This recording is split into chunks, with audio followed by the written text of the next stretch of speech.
Patay ang isang guro sa Pangasinan matapos pagsasaksakihan ng tatlong lalaki, kabilang ang tatlong menor de edad. Kinasuhan naman ang isang babae sa Isabela na pumaslang umano sa kanyang tatlong batang anak. Yan at iba pa sa mainit na balitang probinsyang hatid ni Mark Zambrano.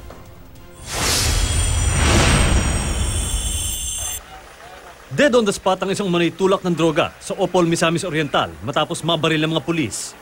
Nang mapansin ng suspect na tinitiktikan siya ng mga pulis, tinangkaraw nitong magpaputok ng baril pero naunahan siya ng mga pulis.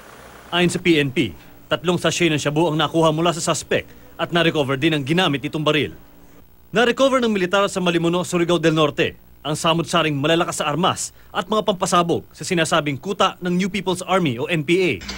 Sa parehong lugar, nagkaengkwentro ang mga sundalo at mga rebelde nitong Lunes. Batay sa nakuhang mga dokumento, posibleng plano raw ng NPA na bumalik pa sa bayan.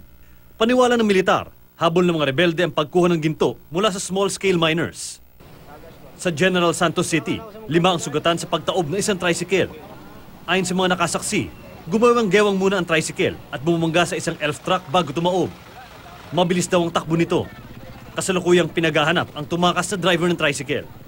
Kinasuhan naman ng isang babae sa Burgos, Isabela matapos niyang patayin sa sakal ang 3 niyang anak, kabilang ang kanyang 3 buwang gulang na sanggol.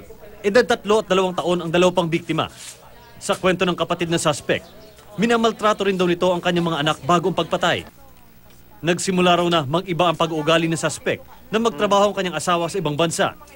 Ayon naman sa babae, sinaniban siya ng masamang espiritu kaya niya nagawa ang krimen.